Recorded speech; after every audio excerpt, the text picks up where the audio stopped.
dance. Now, as a director, at what point in the audition process you said, you know what, that's a scholarship student?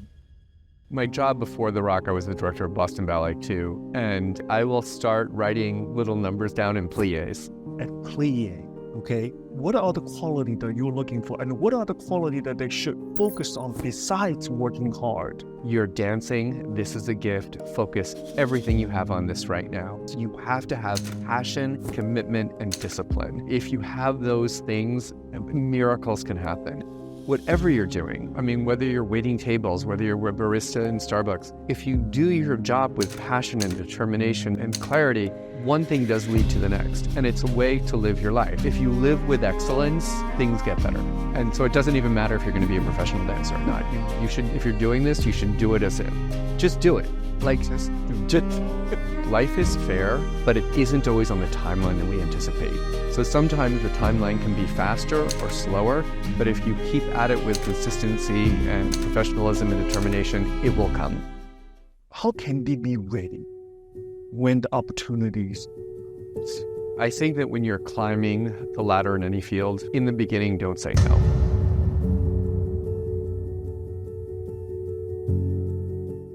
Hello, everyone. This is absolutely privilege of ours to have Mr. Peter Stark, artistic director and the president of the Rock School for Dance in Philadelphia, and a wonderful school with many years, 60 plus years of experience in training professional dancers. And Peter and I know each other for many years, and it goes back to we were both dancers for Washington Ballet. We danced for Washington Ballet together. And I always admired his professionalism and knowledge and his generosity in sharing his knowledge and experience with younger dancers, and I have witnessed myself.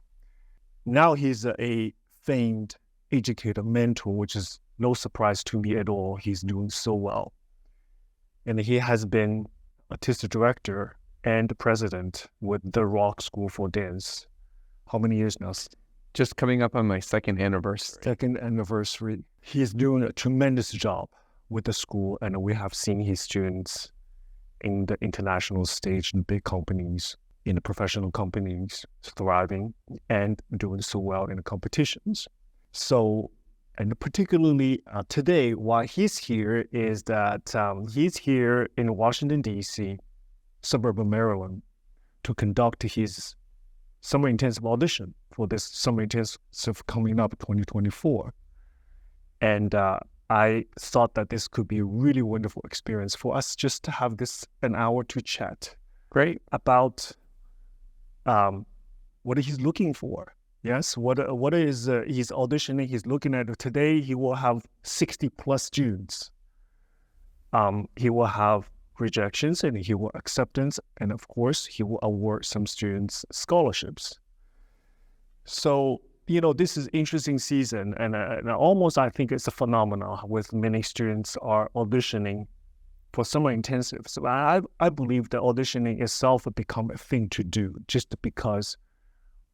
Do you think that students have already perhaps have mind set up on one school, but they audition around just for the experience? What do you think? That's a good question. Before we start, though, I want to thank you, Runqiao, for having me on this program, and to also say that I am a big fan of yours. You were an amazing dancer.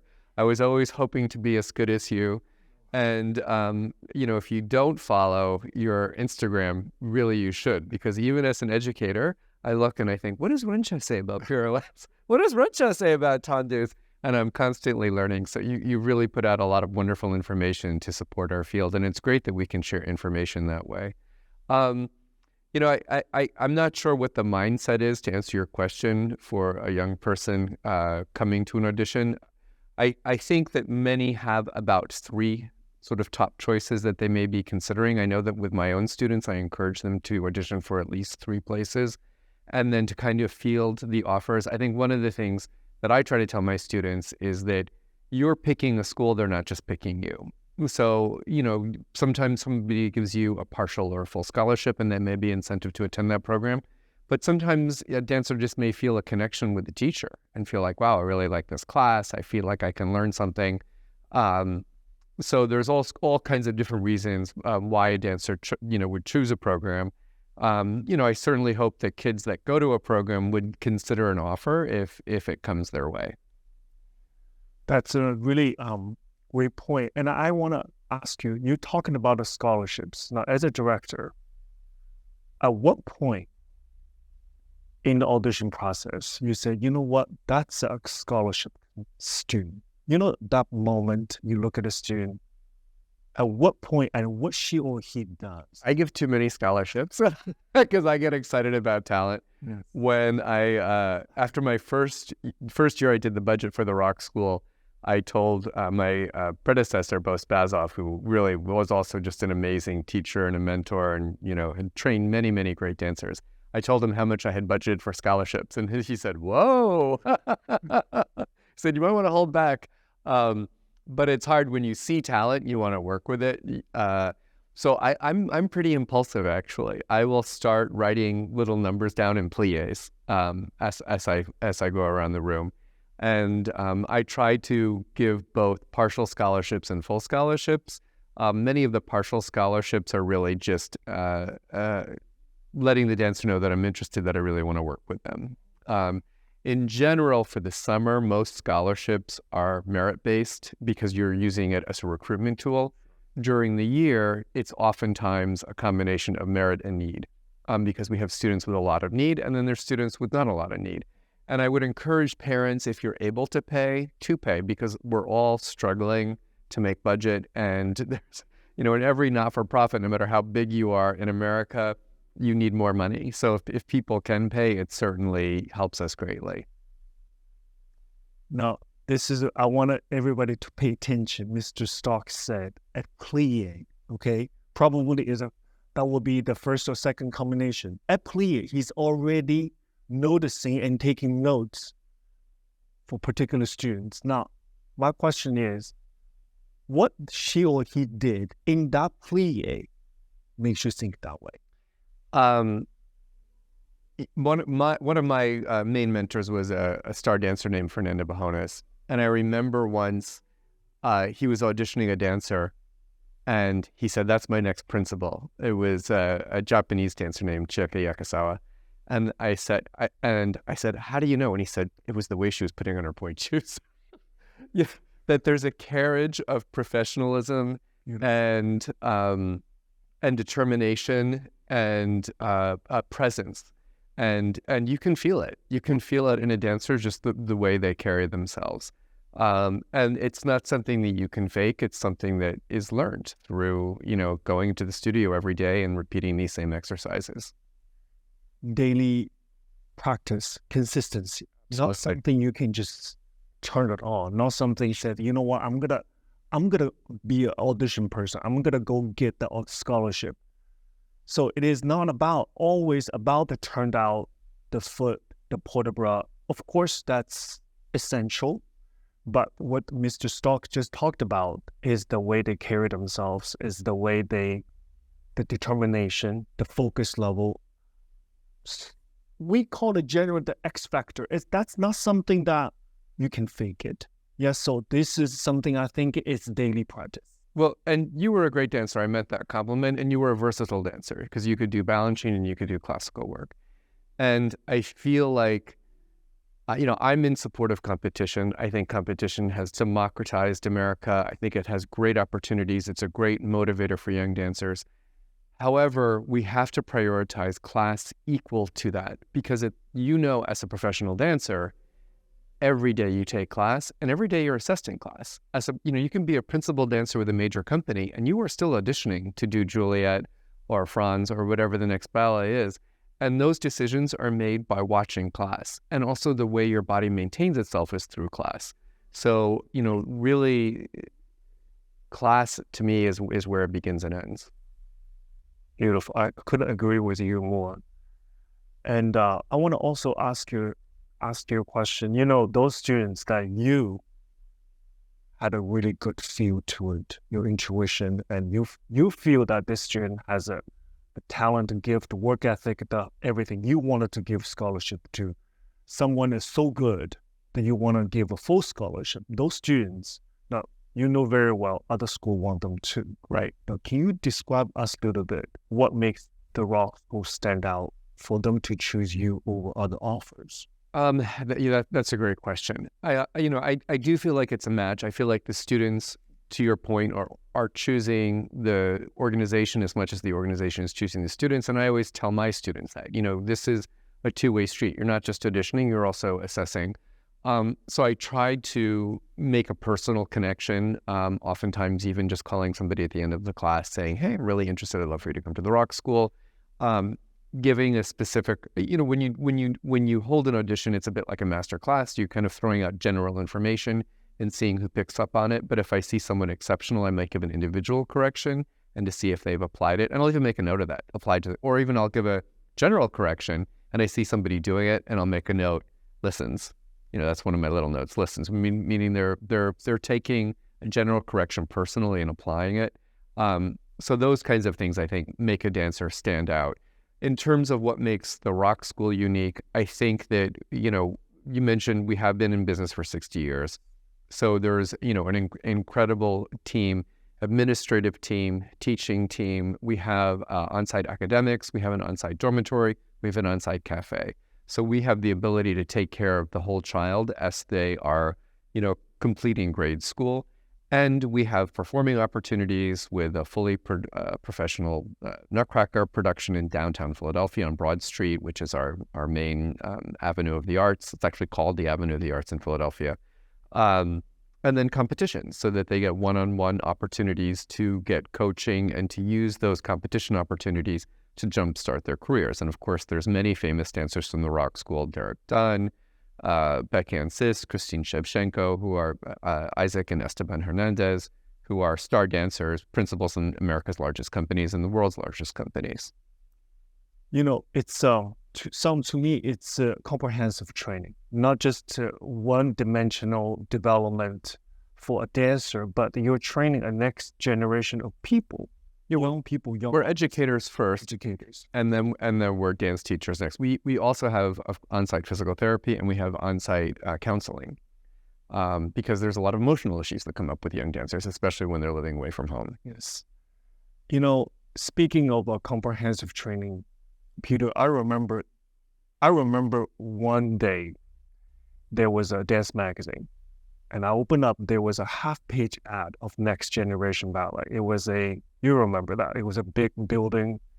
And that was the first introduction of Next Generation Ballet. And the significance of that is before you create a Next Generation Ballet, the model, the type of ballet school, before that, we have, let's say, San Francisco Ballet School, National Ballet of Canada School, and you have Boston Ballet School. So those schools attached to a big company or even a medium-sized company like Washington Ballet, they have a school for school history, actually longer than the company. Then after that or I call it the main street, the neighborhood ballet series, right? You have a retired dancer, a couple starting a dance school in a neighborhood. But in between, we never really had a school that independent, does not attach to a big company, but is able to train professional dancers and at the same time provide a service for the students just want to have after-school curricular activities. So, Peter, describe to us a little bit how Rock School today, in this particular landscape, how do you maintain serving that upper level where you send students, because I know you mentor for many, many international dancers. Mm-hmm. And I see people come to competition, just say hello to you. But also at the same time, you're also serving your neighborhood students. Now, how do you do both so well? You explain to us. You mentioned Next Generation Ballet, so I'm going to backtrack for one. Yeah. I'm very proud to have founded Next Generation Ballet. And I didn't create that model. I mean, the Rock School certainly was in existence, Central Pennsylvania Youth Ballet, the QRF Academy, which I think you were the strongest director they had there, in my opinion. and then the Herod Conservatory. So there are a few others, but not a lot, that offer that comprehensive education and, I'll have student visas and so forth.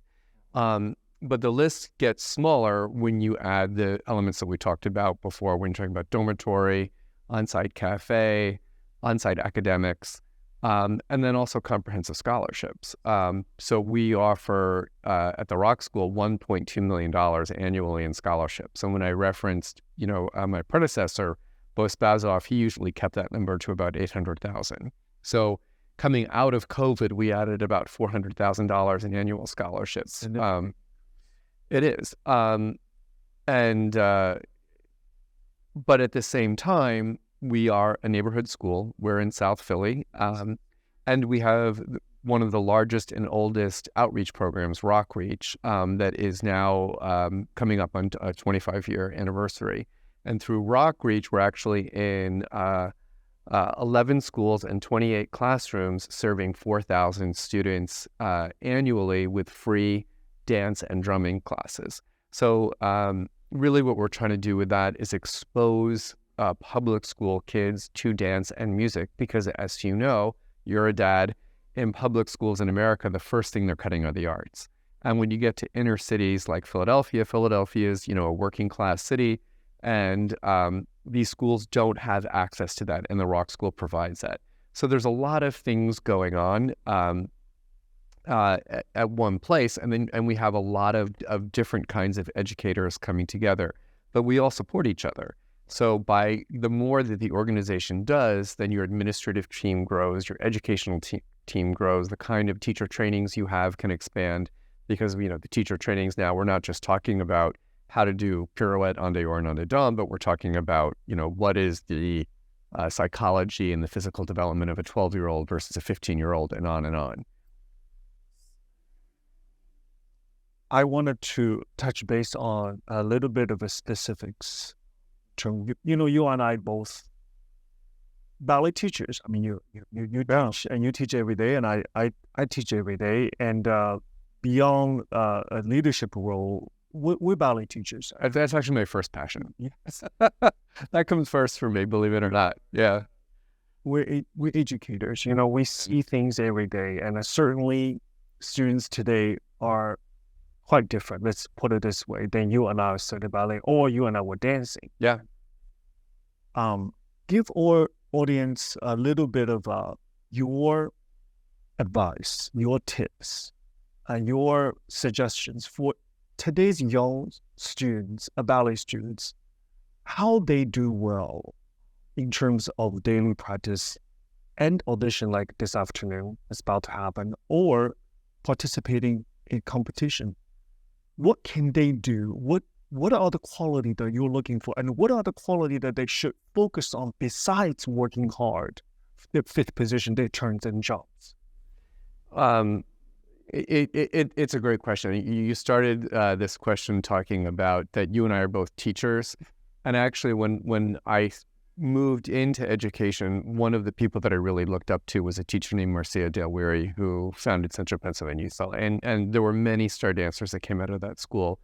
And what I admired about her, she was running a school that she built and developed, but she actually taught 7 days a week. I don't teach 7 days a week. I usually teach 6. But I think it's important. And I think that to run a school well, you do need to have your sleeve rolled up, working with those kids and not just telling other people what to do. That's just my opinion. I also remember you dancing so successfully for Suzanne Farrell.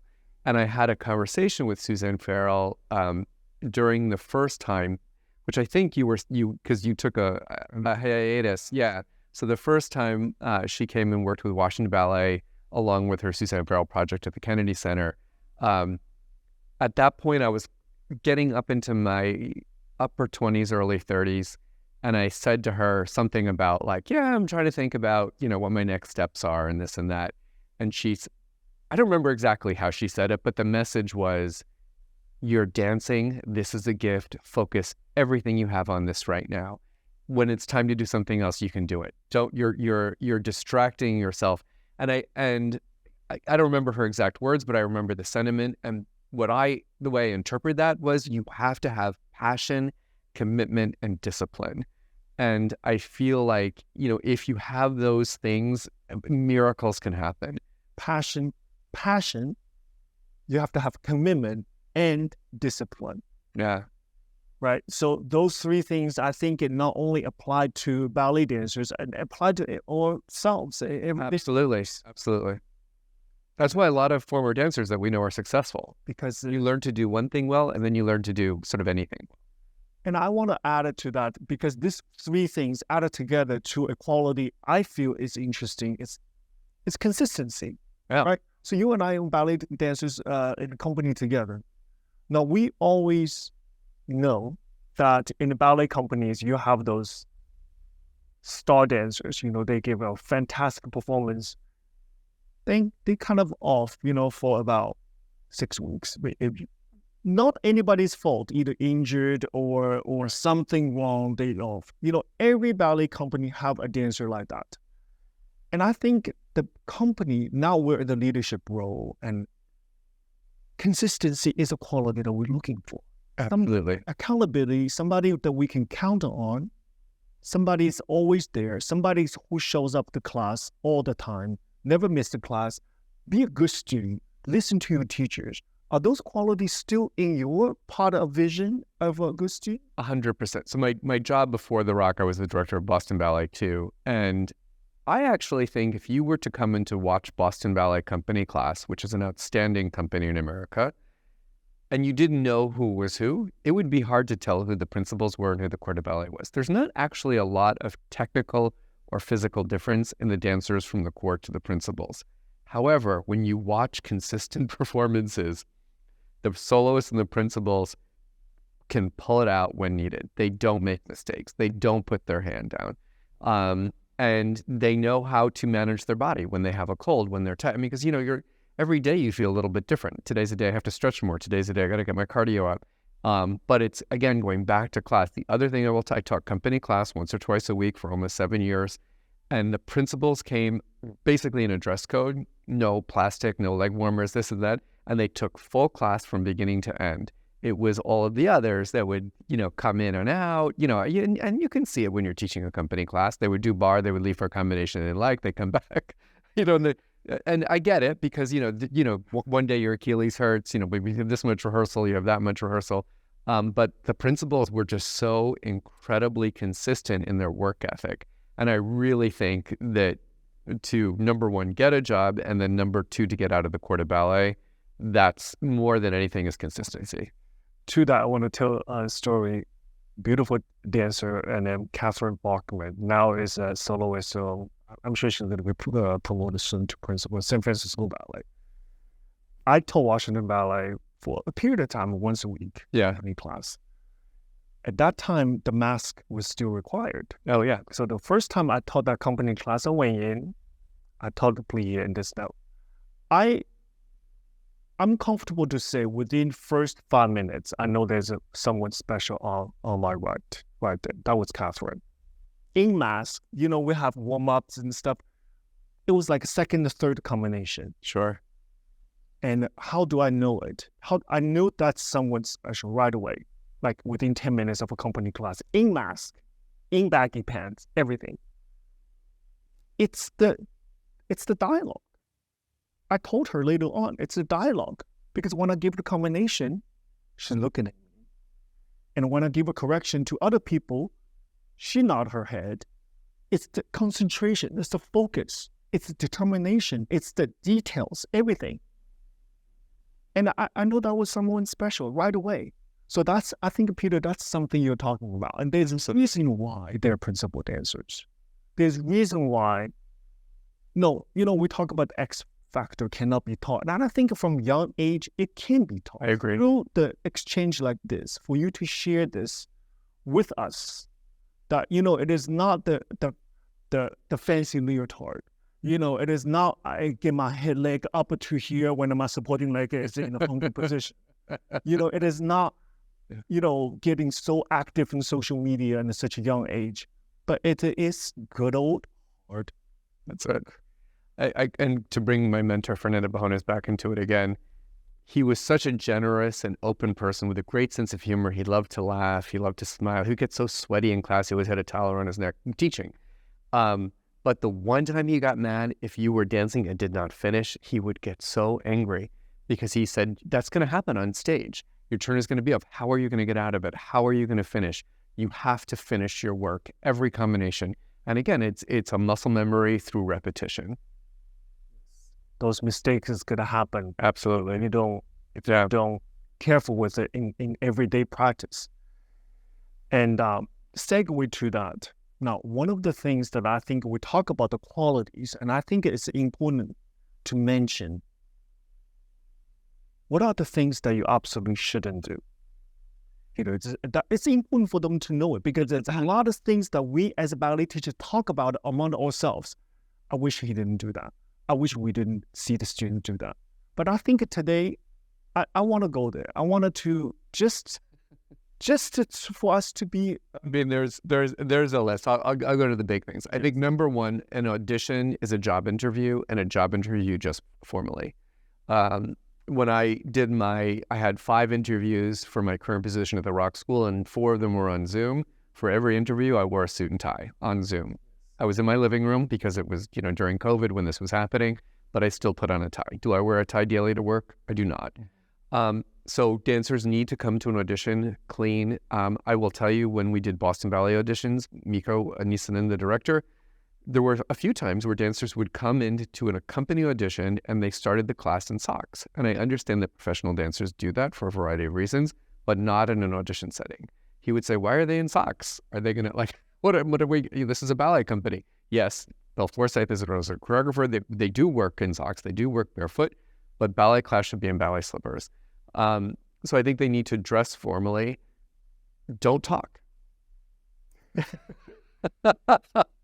A ballet class, a ballet class, the teacher does the talking. It is, and one of the things that I do think that's changing is, you want to create opportunities, and in our evaluations with the students, we do, with multiple teachers and the student, we try to create a dialogue, asking the student how they feel, because there is a way for dancers to talk and ask questions, but to talk in the back of the room, it's very distracting. No.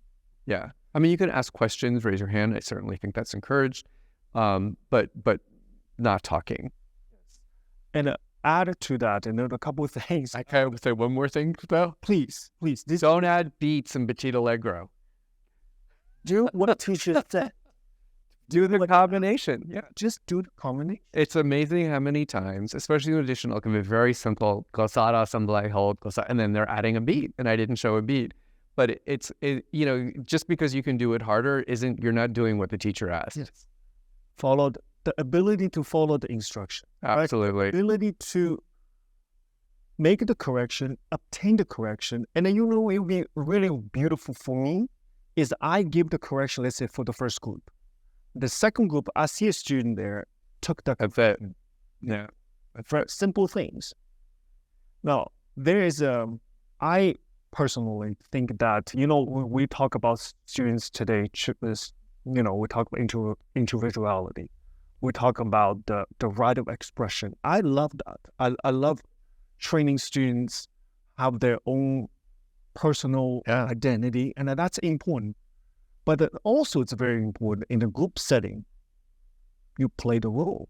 It's in group settings and understand your place. Understand your place as a student, and understand the importance of following the instructions and do the correct combination. And I want to say something about students. This is something interesting. Students ask questions. I think there is, for me, students ask questions. There is a genuine question in their head. They're about to go. They truly, for whatever reason, it's anybody's fault. For whatever reason, they don't understand the fact. Maybe where they stay in a room, they couldn't see the passage. Is it glissa or no glissa? They couldn't see it. But my thing is, Peter, I see if we have on the same page or not. Instead of raise your hand to stop the flow of the class, have the instructor stop what they're doing to answer your question. I believe that if you just be patient, the answer is right there. The answer should be right there by watching other people dancing, first of all, and just be a little patient because the teacher might explain that in a second, right? That's a good scenario. The scenario that I often don't want to see is that students ask questions just to get attention, right? Get attention. So I want to share with you, you know that, right? You know there's two options. Yeah. One is genuinely good student wants to be perfect. Again, you can wait, right? Answer should be right there for you, next 90 seconds. The second part is you just want to get attention. Now, can you explain to me that little bit why and why they shouldn't? I think dancers are very smart. In my experience, I think dancers are some of the smartest people that I've ever come across. And I think that dancers would know themselves when they're asking a question to get attention and when they're asking a question that truly needs an answer. A good example of a question that might need an answer, if somebody my age that doesn't show as beautifully as I once maybe could, was giving, let's say, a frappe, somebody might say, is that a brush frappe or is that how would you like the frappe executed? Because you can't necessarily see. That's a valid question. But to your point, I think go in the next group. Let the teacher finish demonstrating. Oftentimes, particularly in the center of the room, which is interestingly where most of the questions occur, we show the combination and then we mark it with the music. So usually when we're marking it with the music, it'll, do we start on 8? Do we start on 1? You'll see it in 2 seconds. To your point. Just hold on. We're going to mark it with the music and you're going to figure it out in just a minute. So I agree. If they just have a little bit of patience, but I think dancers need to be honest with themselves why they're asking that question and what they're trying to get. So what Mr. Stock wants to say is ask that question yourself first. Yeah, so be patient. Then you just talk about mark with the music. Can you share with us, in your opinion, what is the most effective way to mark and what is the most you can get out of by marking the combination properly? Now, there's a way to do it. Well, first of all, don't mark the arms, especially in America, because I think that there's no surprise that American training has been greatly influenced by George Balanchine, even in schools that would call themselves traditionally classical, which would fall under Giacchetti or Vaganova. There's still a huge Balanchine influence, which is on speed, attack, precision, and articulation in the lower body. And all of the American companies, even the more classical ones and the more neoclassical ones, expect that articulation, that speed, that dynamicism. So if we're not spending as much time as a country on the upper body, do not mark the upper body. You have to do the arms. And then the other thing is to really listen to the music. Just don't plow through the combination.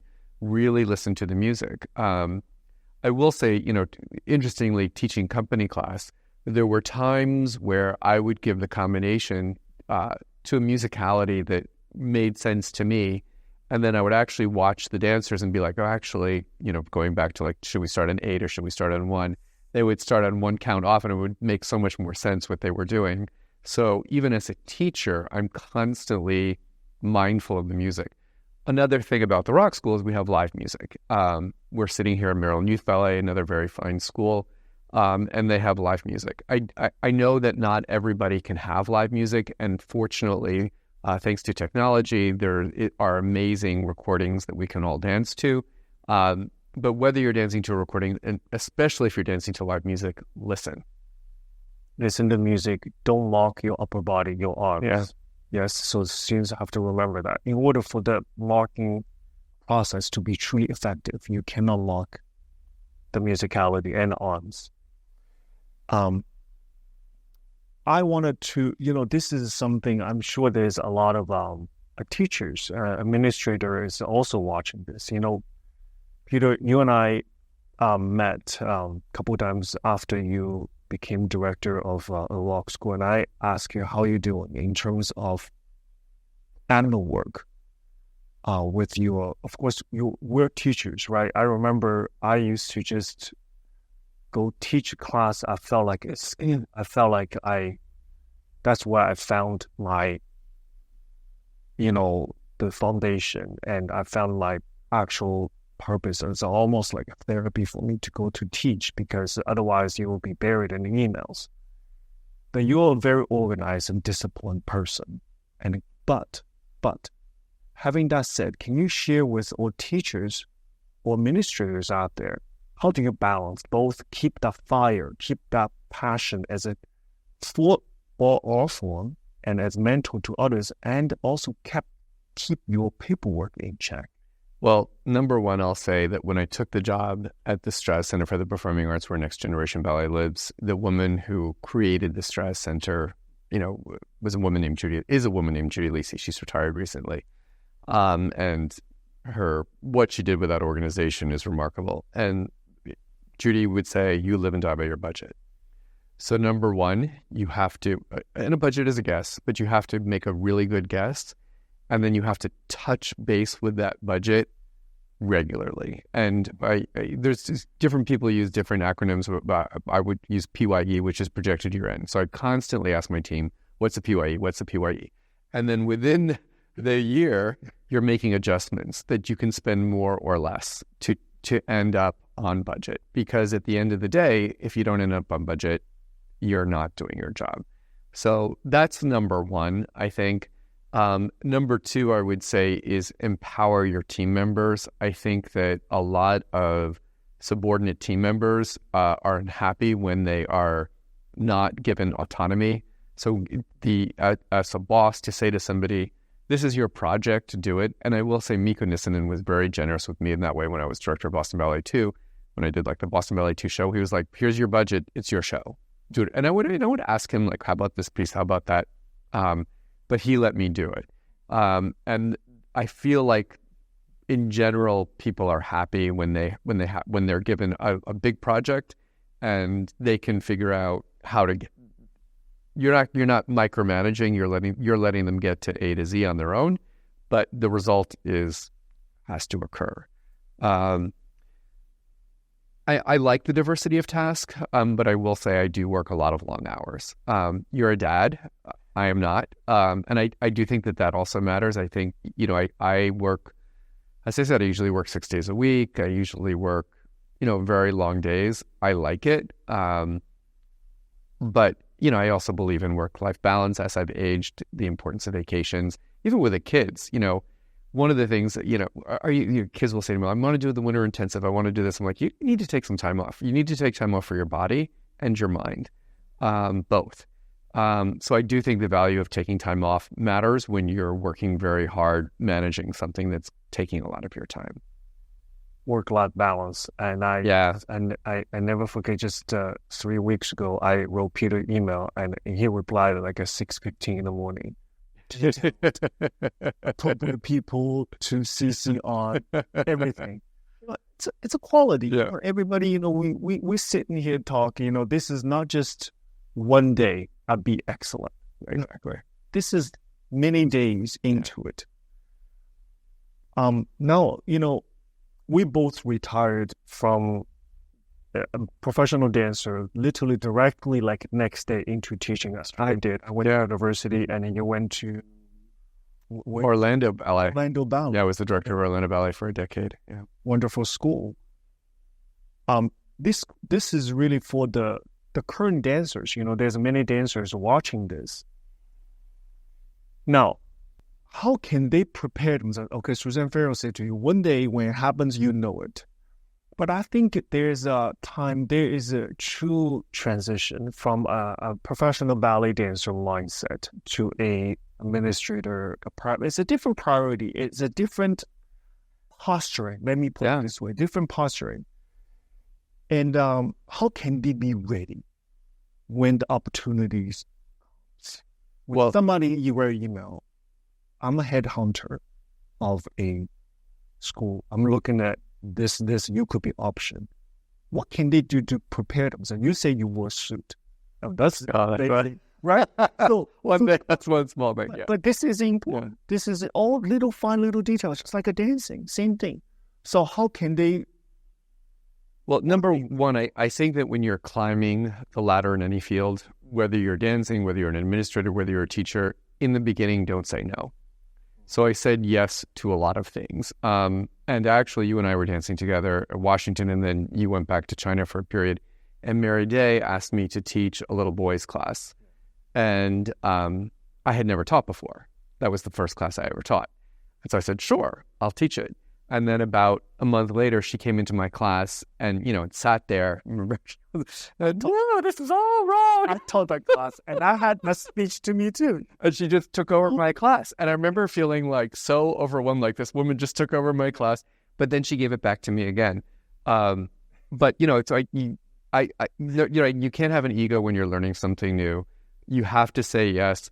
The other thing is to be mindful when the opportunities open. So when I left Washington Ballet, I was gigging and freelancing, and at the time, Placido Domingo was the director of the opera here, and it was AGMA, and so I did a lot of opera jobs, and I was going to college, and I was on my final semester of college, and Fernando offered me the directorship of Atlanta Ballet School, and I said, can you wait 6 months so I can just finish this degree? He said, I cannot. I need you now. And I remember thinking, all right, like here it is. I got to grab it because, so I do think that you have to work hard when you're climbing. You just say yes. I think as you climb, you can start to learn to say no later. And of course, I don't mean in any kind of inappropriate way. I mean with opportunity and work. And then when you see opportunities, you have to grab them. I think that life, and I tell my students this, life is fair, but it isn't always on the timeline that we anticipate. So students say, well, I've been working so hard. Why haven't I won YHP, why haven't I gotten that job? I'm like, you're on the right track. Hang in there. It's going to happen. It's just not on the timeline that you think. So sometimes the timeline can be faster or slower, but if you keep at it with what we talked about earlier, consistency and professionalism and determination, it will come. There's along that line, I believe that there's a threshold, right? There's a threshold for all the students, like you're about to see this in about a couple hours. This threshold of students who want just to do this as a after school thing, and they're not interested. And that's okay. With the purpose, that's okay. Fine. Yeah. But there is a group of students who want to be professional. They want to be professional. And they have all the attributes. They have work ethic. They have all the gifts. There are so many of those students, I call it they're good enough, right? They're good enough. But there's only one job, perhaps. Let's say there's only one opening. There's only one, perhaps, 100% scholarship. So go a little deeper, Peter told us that what can these 10 students, are good enough students, what can they do extra? What are the areas that they need to hone in? Because you're expert of bring students to that level where they can actually handle principal roles in a very young age. Yeah. Jeffrey Serio. I was shocked when I saw that solo he did at the Boston Ballet, that how refined he was, and in such a young age, how mature he was. Please share with us a little bit of that extra mile. Sometimes we know that you just need a little bit more. What can they do?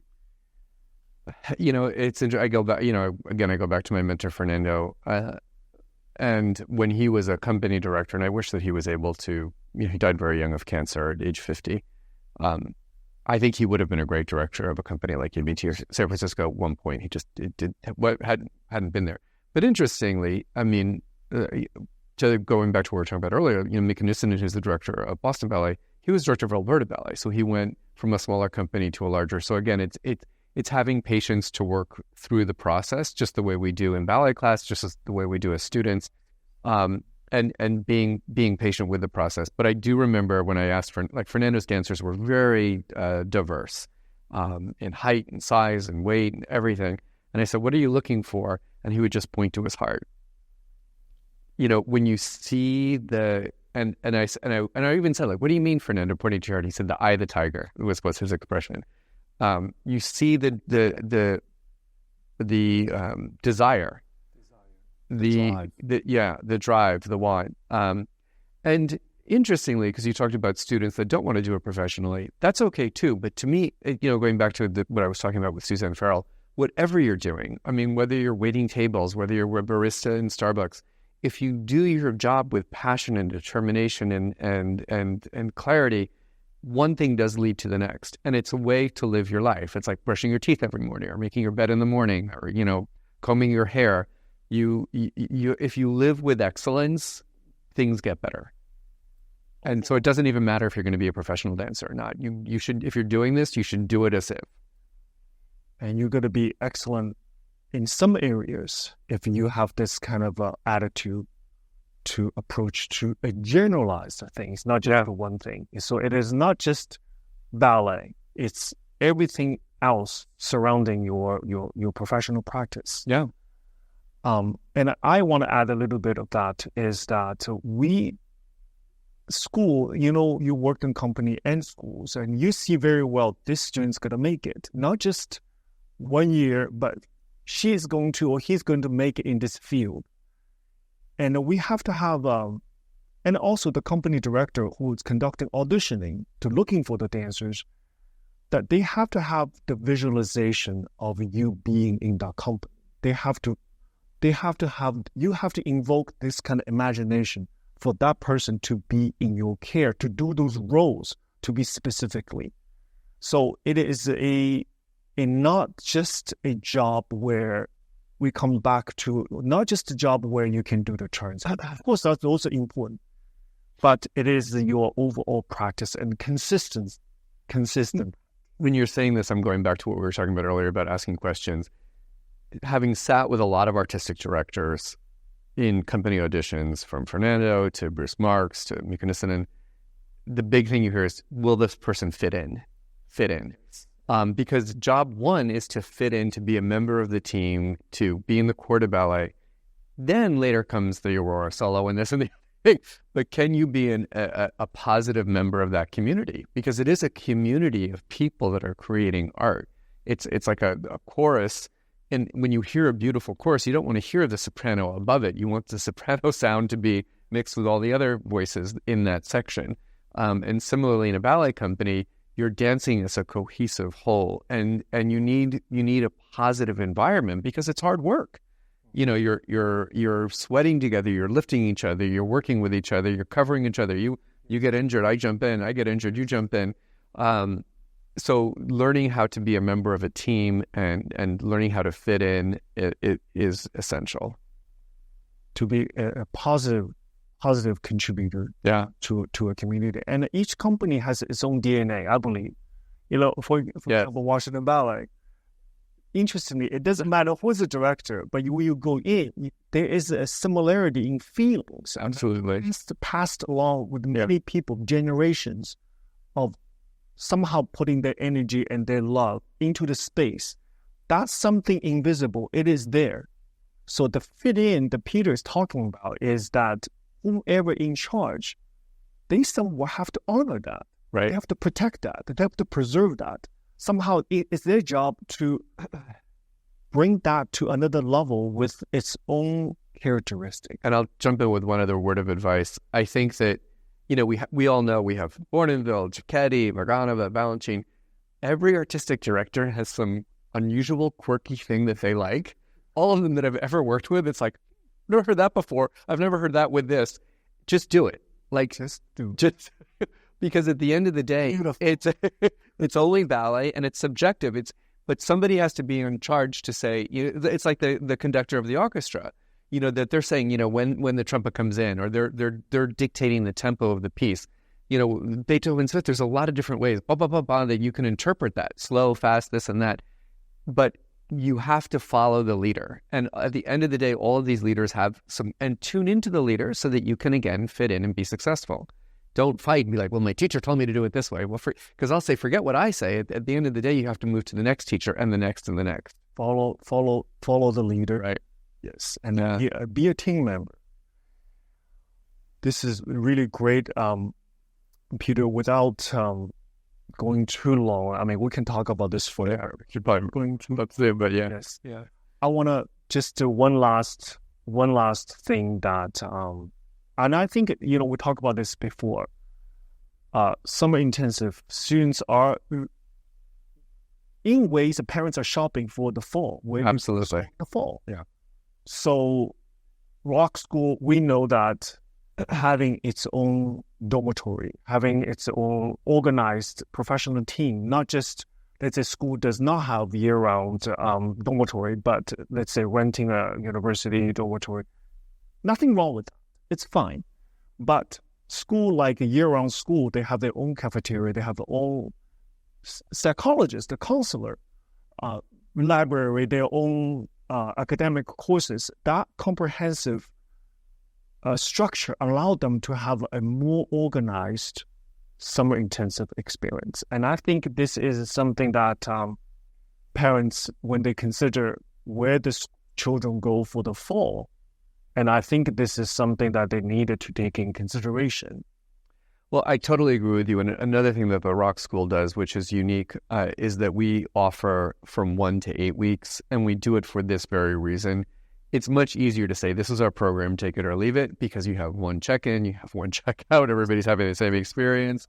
Even 1 week for the experience. And you can't do any week. I mean, there's specific 1 weeks, there's specific 2 weeks, 3 weeks, and so forth. However, we do that because we want the students that are interested in the year program to come to the summer and try it out, because I do feel like you need to see if this is a match. It's the same thing later on when kids go to college. I mean, you do a tour to see how you like the campus, how you like the philosophy of the school, who the teachers are, who the president is.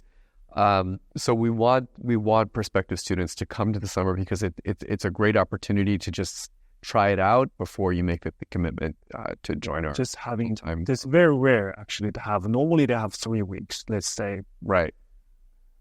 The most I see people do is 2 weeks. I mean, that is very rare. So the Rock School has a 1 week program, so you actually can squeeze into your summer. I mean, of course, I want people to a minimum of 5, and I think it's a better experience because you can perform in this and that. But to your point, yeah. And so you want to try it out, the school. And then one last question. You are a well-known judge out there, and I think at one point we're going to see each other in the spring out there, and always fun to see friends judging the same competition together. And it is the competition is phenomenal, I believe, and I like competition. Yeah. You do too. I think it serves a great purpose. It serves as a bridge to. It's almost a check-in to see students' ability from what they learn in the studios and how they do on stage, under the light, in costume, in front of the audience, and that's the only experience for them to truly understand how to perform under the pressure. And can you describe a little bit, how do you see the competition part fitting in students' general education? What they do is great is helpful. What they do is perhaps counterproductive. Well, I think that the competitions, and particularly Youth America Grand Prix, have democratized dance training, because really through competition you can go anywhere in the world. And I'm very proud that I have students dancing in Stuttgart and Royal Ballet and English National and Finland, all of those opportunities in all over them, Hong Kong, all came through YGP because they did the competition and then they were seen. So it's a wonderful way to share experience, to share dancers, and for dancers to jumpstart their career. From Bruce Marks, I picked up the phrase, the process is the prize, and working on something, makes a dancer better. It's a little bit more fun to work on a variation than it is to just take class day after day. The little carrot in front of the horse to motivate the kid forward. Interestingly, and I also have seen that when you work on one variation, they all kind of get better. Particularly with a male variation, it's a jump, it's a turn, it's a jump often. So even though there's different characterizations, there's different musics, you build a stamina, and when you work on a soda boss, you are working on a revoltade without realizing it, because it's a jump, the turns, and so forth. And then lastly, you're getting on stage. And I think that, I personally felt that was something that I suffered with as a dance student, is I didn't have enough stage time. So when I first started my career, that was like a big, how to handle being on stage and relating to an audience, because it is a performing art. I mean, at the end of the day, yes, we're using our physiques to move through space and time with music, but we're performing. There's a vaudeville aspect. Curtain goes up, we put on makeup, we're putting on a show. So you need to know how to put on a show. But, when you're judging, you're kind of looking for a little bit of all of that. And with student competitions, you're also looking for potential. So sometimes, kids make big mistakes, but you can see through it. You're like, okay, they made a mistake, but they slipped. But we can see what's happening. When you get to like the international ballet competitions, then you're really then you're sort of judging it from a company standpoint with who's actually like being the most clean and the most comprehensive. There is a little bit of flexibility with student competitions and how we judge, because that potential factor can really swing. And I know sometimes it's hard for parents when they're like, why did this one win when they slipped and my kid did perfect and they didn't win? It's like, yeah, I know it's tough. So it's not an exact science. I still think it's worth it. But again, the professional competitions, then you will see like who the strongest performance does tend to win. That's beautiful. With that, this is really great for us to catch up, Peter. Absolutely. Good luck with all the tours. Thank you. I know you're each weekend somewhere. And please go to the Rock School website to follow us on Instagram. Yes, to find out where. Lots of videos, and you too. We both have a lot of videos out there. Talk little snippets of our training. And to explore your options, to explore the experience with the Rock School, which is a huge fan of mine. Thank you, Peter. Thank you, everybody. Thank you for having me.